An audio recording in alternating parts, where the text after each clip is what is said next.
नमस्कार दोस्तों, मैं हूं सीमा बोरा। दोस्तों, आज हम आपको पीठ के बल लेटकर किए जाने वाले कुछ लाभकारी अभ्यास बताएंगे। दोस्तों, इन अभ्यासों को सभी वर्ग के व्यक्ति बहुत ही आसानी से प्रैक्टिस कर सकते हैं। जो लोग योग में बिगनर्स हैं और कठिन योगाभ्यास नहीं कर सकते हैं, वह सबसे पहले इन पीठ के बल लेटकर किए जाने वाले अभ्यासों को प्रैक्टिस करेंगे तो उनके शरीर की स्ट्रेचिंग खुलती है। दोस्तों, पीठ के बल किए जाने वाले अभ्यासों को करने के लिए सबसे पहले हम ऐसे पीठ के बल सीधे लेट जाते हैं। ऐसे पीठ के बल सीधे लेट जाते हैं और अपने दोनों हाथों को अपने थाइस के पास ऐसे रख लेते हैं। फिर धीरे धीरे अपने दोनों पैरों को ऐसे 30 डिग्री के एंगल में ऐसे उठा लेना है।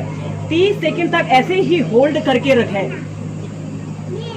उत्तान पाद आसन, इसे करने से हमारी कोर मसल्स काफी स्ट्रॉन्ग बनती है और यह नाभि को अपने केंद्र में रखने के लिए बहुत ही अच्छा अभ्यास होता है।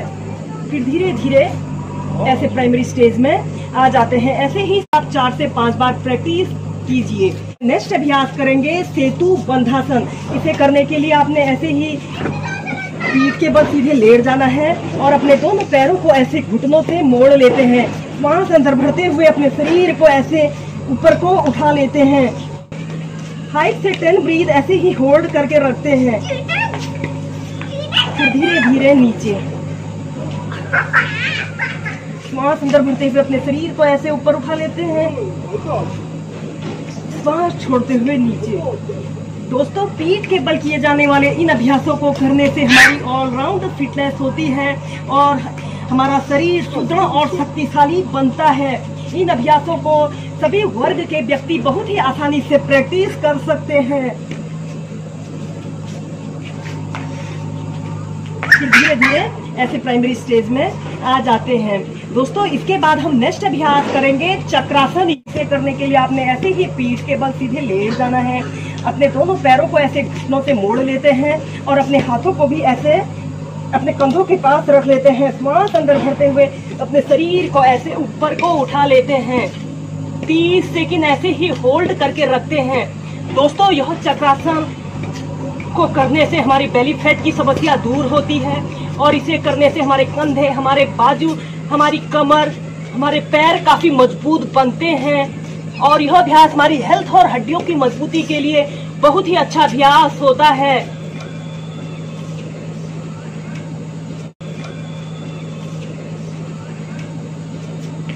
फिर धीरे धीरे ऐसे प्राइमरी स्टेज में आ जाते हैं। ऐसे ही चक्रासना को आप 4 से 5 बार मेंटेन करके प्रैक्टिस कीजिए। पीठ के बल किए जाने वाले अभ्यासों में नेक्स्ट अभ्यास हम करेंगे हलासन योग।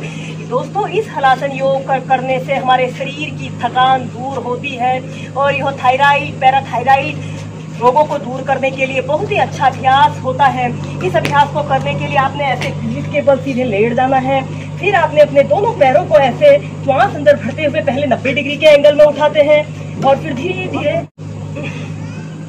धीरे अपने पैर को ऐसे हलासना की पोजीशन में लाना है। अपने पंजों को ऐसे जमीन पर स्पर्श कीजिए और अपने दोनों हाथों को ऐसे इंटरलॉक कर लेते हैं।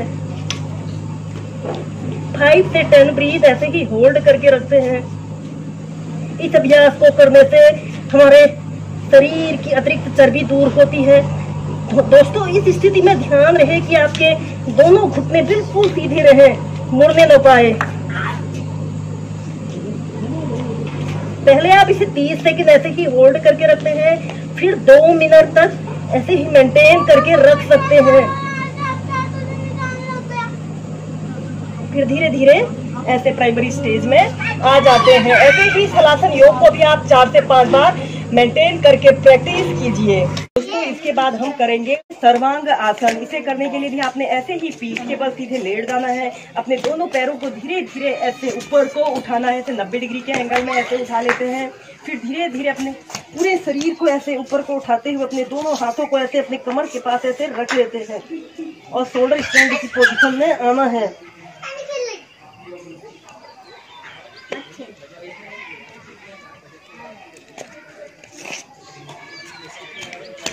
30 सेकंड ऐसे ही होल्ड करके रखें। दोस्तों, इस अभ्यास को करने से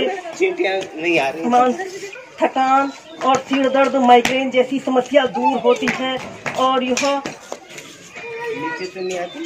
करने से हमें हमारा डाइजेशन से संबंधित समस्त डिसऑर्डर दूर होते हैं। 30 सेकंड फिर 2 मिनट तक ऐसे ही होल्ड करके रखेंगे। दोस्तों इसी सर्वांग आसन में आप ऊर्ध्व पद्मासना को भी प्रैक्टिस कर सकते हैं। अगर आपको ऐसे सर्वांग आसन अच्छी तरह से लगाना आता हो तो आप इसी में ऊर्ध्व पद्मासना को प्रैक्टिस कीजिए। अब आप अपने राइट पैर को उठाकर लेफ्ट थाइस के पास और लेफ्ट पैर को उठाकर राइट थाइस के पास ऐसे रख लेते हैं। ऐसे राइट थाइस के पास रख लेना है। 30 सेकंड से लेकर 2 मिनट तक ऐसे ही ऊर्ध्व पद्मासना की पोजीशन में रहें। दोस्तों इस अभ्यास को बच्चों ने, युवाओं ने तो नियमित प्रैक्टिस करना चाहिए। उनके शरीर में इतनी फ्लेक्सिबिलिटी और स्ट्रेंथ होनी चाहिए कि वो इस ऊर्ध्व पद्मासना को प्रैक्टिस कर सके। Normal breathing. फिर धीरे धीरे अपने पद्मासना को खोल लेते हैं।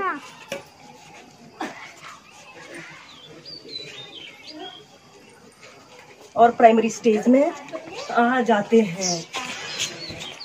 इन अभ्यासों को आप सुबह उठकर फ्रेश होकर अपने बिस्तर पर भी प्रैक्टिस कर सकते हो। इन अभ्यासों को करने से हमारे शरीर में एक नई ऊर्जा का संचार होता है और इन अभ्यासों को करने से हमारी ऑलराउंड फिटनेस होती है।